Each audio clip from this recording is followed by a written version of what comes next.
प्रश्न संख्या 4 को देखते हैं, जो कि काफी ज्यादा इंपॉर्टेंट प्रश्न है। इन प्रश्नों को हल करेंगे। तो सबसे पहले हम यहाँ पर देखते हैं, कहता है कि जांच कीजिए, मतलब इसमें हम लोग को क्वेश्चन बोल रहा है कि जांच कीजिए और जांच करके बताइए क्या यह एक समद्विबाहु त्रिभुज है। ये हम लोग को जांच करने बोल रहा है कि जांच करके आप बताइए क्या ये एक समद्विबाहु त्रिभुज है, अन्यथा नहीं।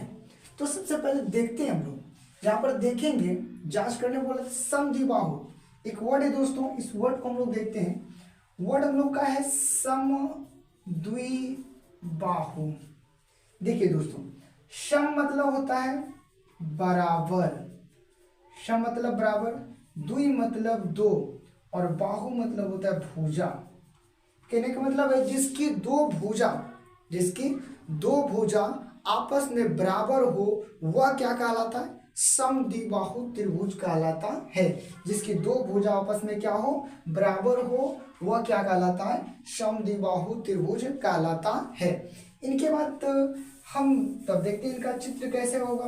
तो इनका जो चित्र होगा, यह जो त्रिभुज होगा, सबसे पहले देखिए यह हो गया और यह ए हो गया और यह बी और यह सी। अभी तो हमें पता नहीं कि कौन सा भुज आपस में क्या है, बराबर है। तो इसको जांच करना है। जांच करना तो सबसे पहले मानेंगे कि माना बिंदुओं ए बराबर 5,2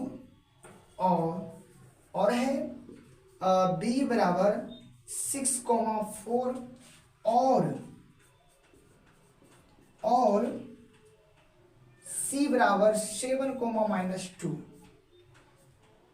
एक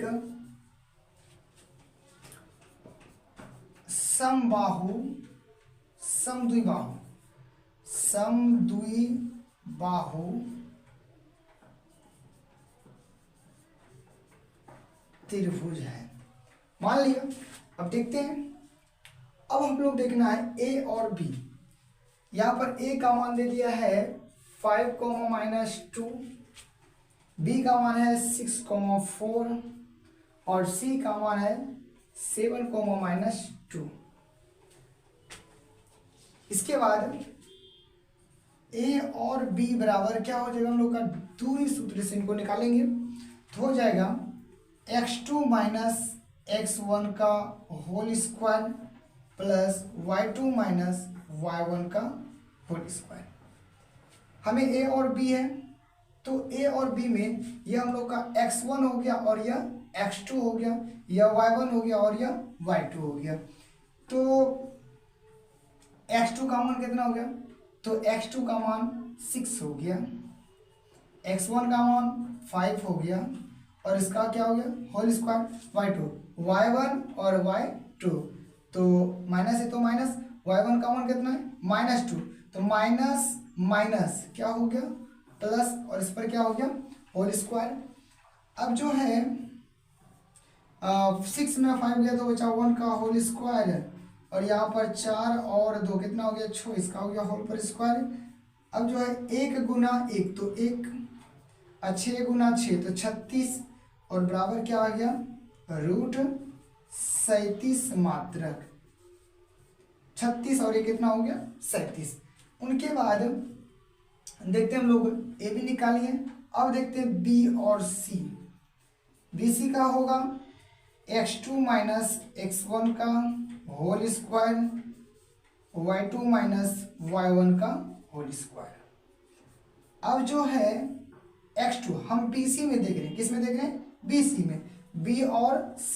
तो क्या हो जाएगा 7 माइनस 6 का होल स्क्वायर, यानी कि x1 x2, तो x2 7 है तो 7 लिख दिए, माइनस है तो माइनस, x1 का मान कितना है 6 लिख दिए, प्लस y2 का मान क्या है, y2 का मान -2 है तो -2, और y1 का मान कितना है, y1 का मान कितना है, तो y1 का मान कितना है 4, यहाँ पर 4 लिख दिए। और इसके बाद देखते हैं 7 में 6 गया तो 1 का होल स्क्वायर हो गया, और यहाँ 4 और -2 और -4, 6 का होल स्क्वायर हो गया। इसके बाद यह 1 और 6 गुना 6 तो 36, माइनस माइनस प्लस, इनका कितना मान आया 37 मात्रक। ए बी और बी सी। अब क्या बचा, अब बचा हम लोग का ए सी। ए सी, ए और सी, यहाँ ए है यहाँ सी है, तो इसका फॉर्मूला हो जाएगा x2 माइनस x1 का whole square y2 minus y1 का होल स्क्वायर। अब देखते हैं यहाँ पर, तो हम लोग का हो गया x2 x1 x2, तो 7 माइनस x1 का मान कितना है 5, इनका क्या हो गया होल स्क्वायर y2 y1 और y2 -2 और +2। कैसे, y1 y2 का मान कितना -2 और यहाँ पर माइनस और माइनस क्या हो गया प्लस। अब देखते हैं यहाँ 7 में 5 गया तो बचा 2, इसका क्या हो गया होल स्क्वायर और इधर क्या हो गया 0 का होल स्क्वायर। उसके बाद हो गया 2 दूनी 4 और इधर क्या हो गया 0 और 0 + 4 तो 4, इससे निकलेगा 2 मात्रक। तो फाइनली जो हम लोग का आया, दो भुजा बराबर आया ए बी और बी सी, यानी कि ए बी और बी सी ये दोनों भुजा आपस में क्या हुआ बराबर हुआ। तो यहाँ पर हो गया ए बी बराबर बी सी कितना √37 मात्रक, और ए सी का मान कितना आ गया, ए सी का मान 2 मात्रक। तब क्या लिखेंगे, अतः यह समद्वि बाहु त्रिभुज समद्विबाहुत त्रिभुज है। इस प्रश्न को कई बार भी पूछा गया है, आप इसे बना सकते हैं, आप बारीकी से देखें, और अगर आपको समझ में आता है हमें कमेंट में बताएं। धन्यवाद दोस्तों, आपने हमारी पूरी वीडियो देखी, इसके लिए